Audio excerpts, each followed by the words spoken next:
They say the hills remember. Not in words, not in stories, but in the way the wind hesitates when it passes through the hollers.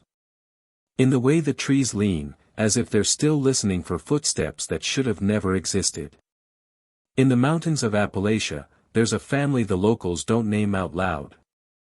Not because they've forgotten them, but because memory itself became a curse.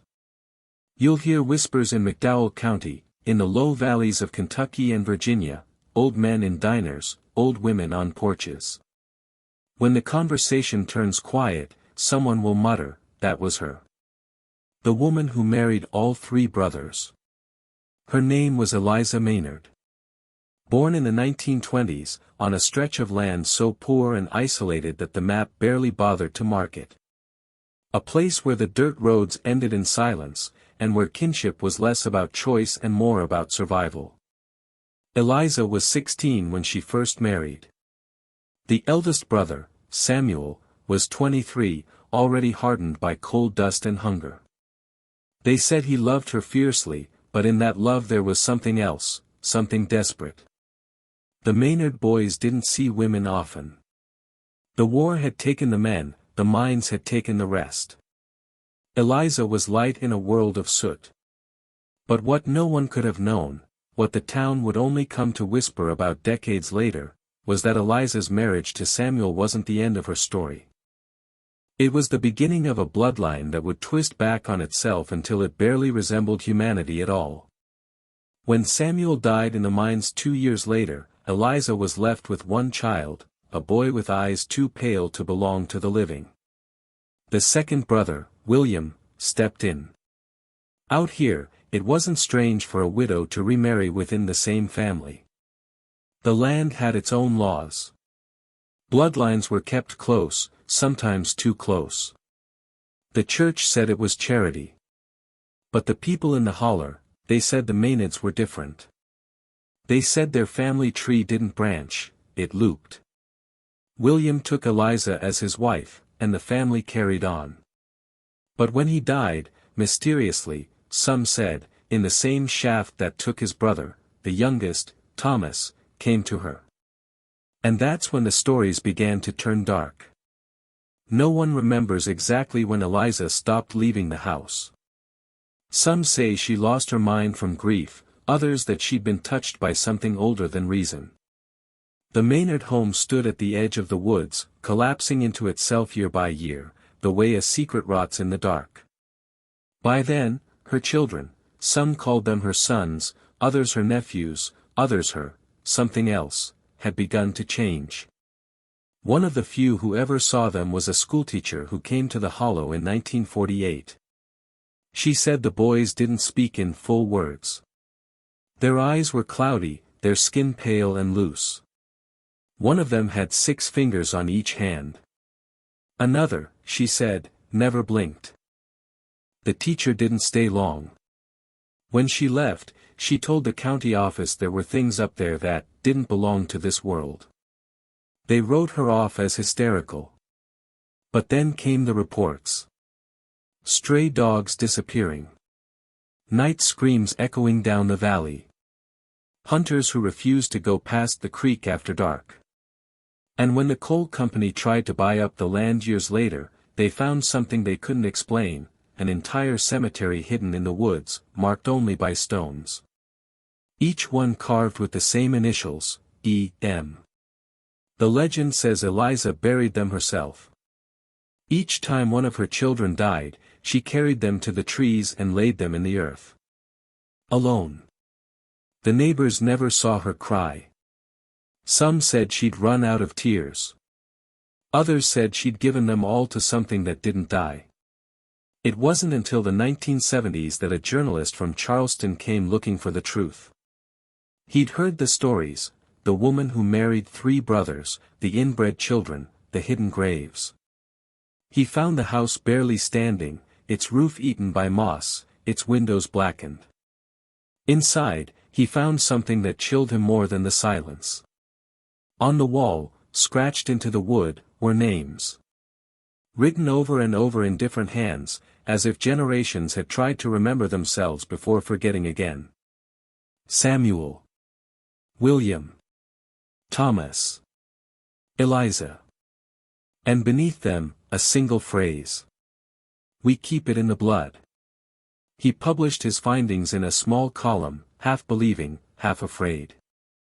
The paper was pulled within a week. His notes went missing. And the family name, Maynard, disappeared from census records entirely after 1981. No one knows what happened to the last of them. Some say the bloodline ended when the house finally burned down. Others say the forest took them, that the land itself consumed what it could no longer forgive. But the locals, they tell a different story. They say on cold nights, when the fog rolls low and the moon is thin, you can still hear a woman humming deep in the trees. A low, broken tune. A mother's lullaby, sung to children who were never meant to live. And if you follow the sound long enough, you'll find her grave. But be warned, if you look close enough, you'll see that the ground around it still moves. They say the hills remember.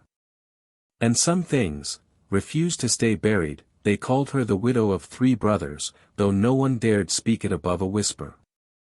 In the coal towns of southern West Virginia, names carried power, old power, carved into the shale and carried through blood. The Maynads were gone, but the memory of them clung to the land like fog that never lifted. When the journalist vanished, his story became a ghost itself. His name was Arthur Cole. He'd been chasing legends for years, mountain witches, snake-handling preachers, phantom miners, but something about the Maynads had gotten under his skin. Friends said he became obsessed. He was last seen heading toward a forgotten township marked only by a rusted sign, Briar Hollow.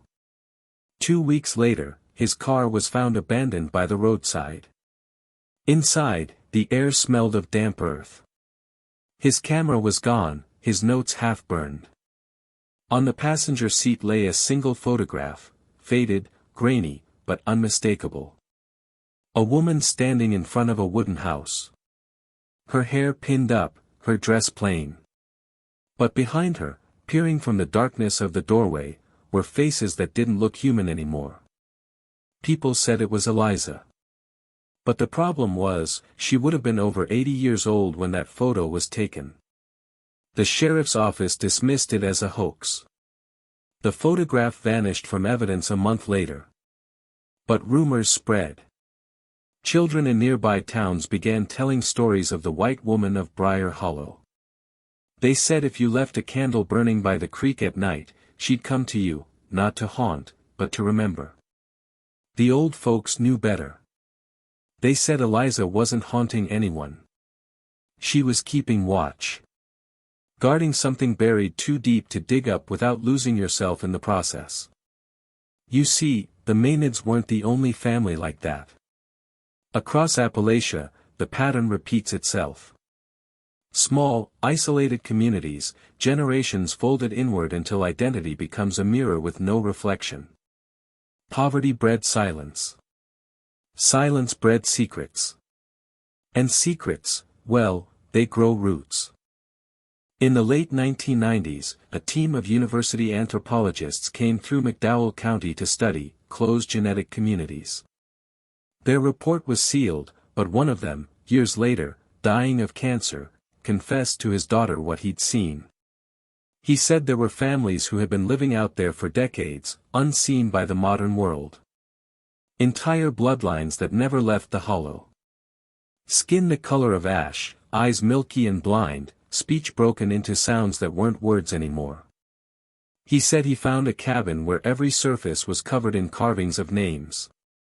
Hundreds of them. Overlapping, repeating, bleeding into one another. And in the center, burned into the wood, E.M. If you're still watching, you're already braver than most. Tell us in the comments, what would you have done if this was your bloodline? Would you bury the truth, or try to escape it? In 2003, a fire swept through Briar Hollow. Locals said it started in the old church, struck by lightning.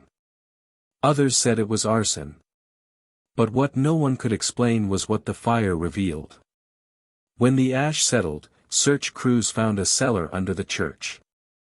Inside were 7 caskets, handmade, unmarked, sealed with pitch. The wood was decades old, but the bodies inside, they weren't decomposed. The medical examiner's notes were brief.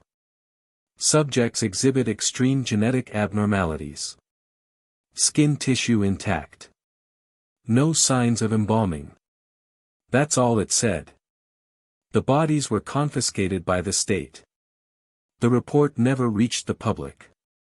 But someone leaked a photograph, black and white, low quality. 7 figures, laid side by side, with hands clasped over their chests.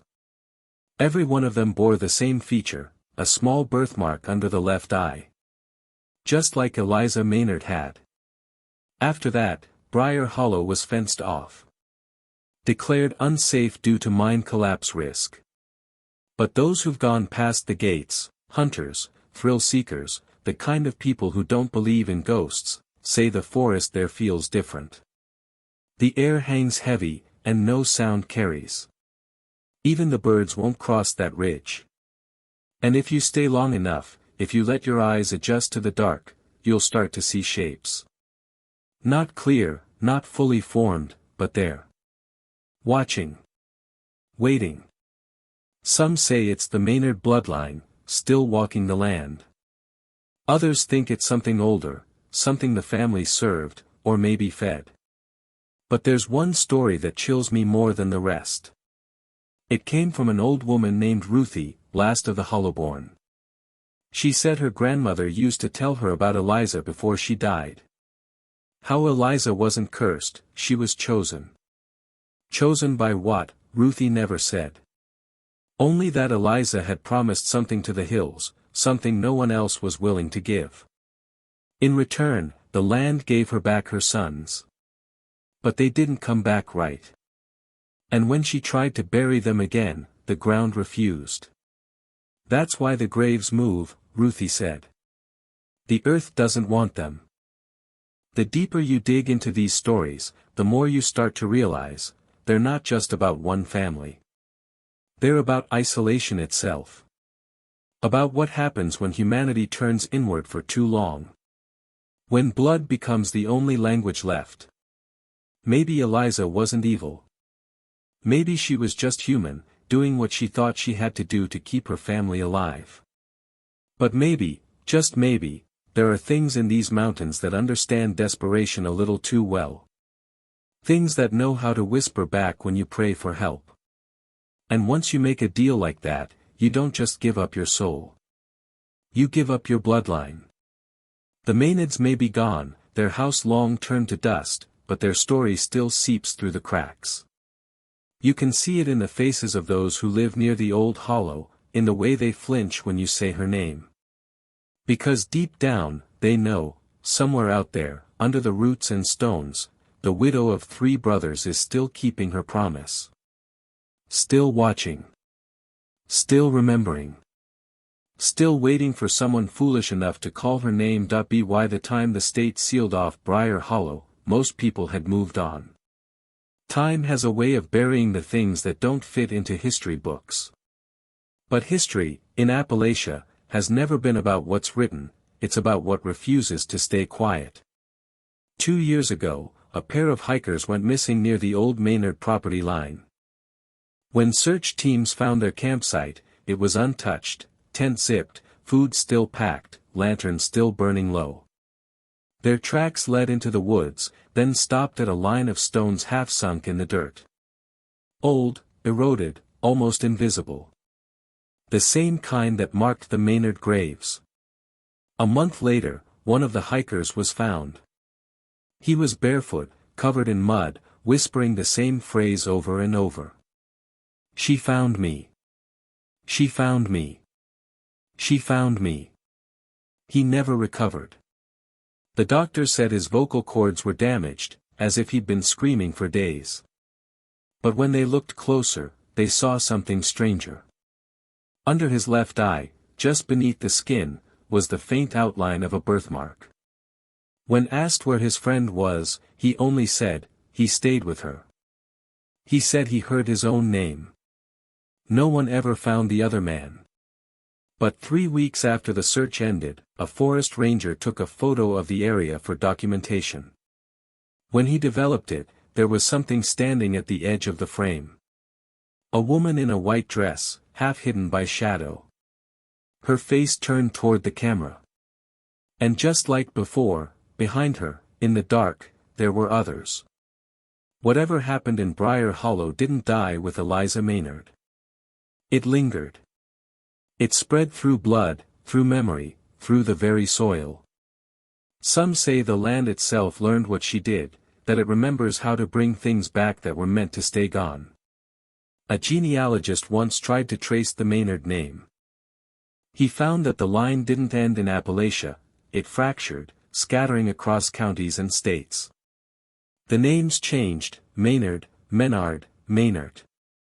But the pattern remained. Families marked by tragedy. Children born with strange defects. Houses where mirrors were covered, where no one talked about ancestry. And in nearly every one of those branches, a woman named Eliza. It's said that when a curse is strong enough, it doesn't just linger, it repeats.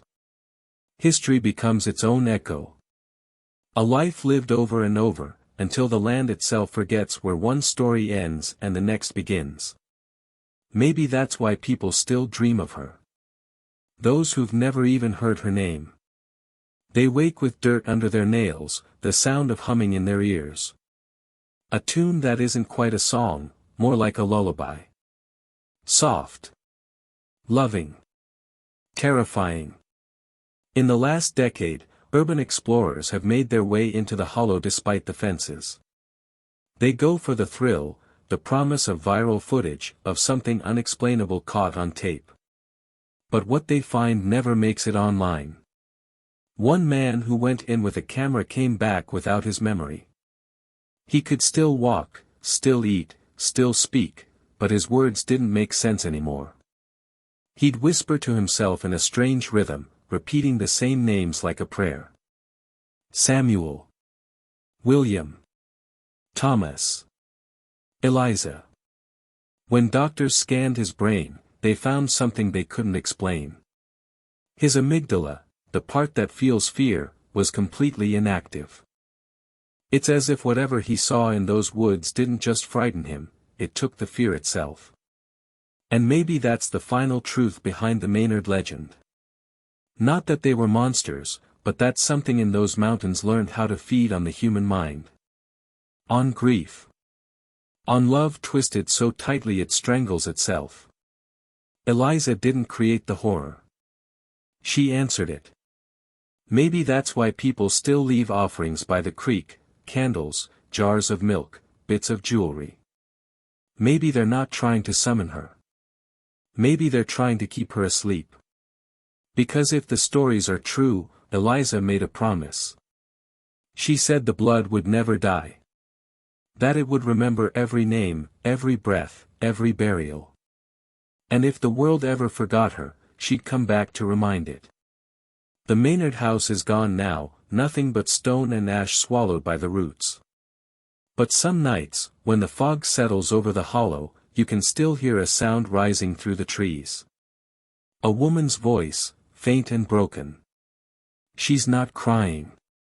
She's calling.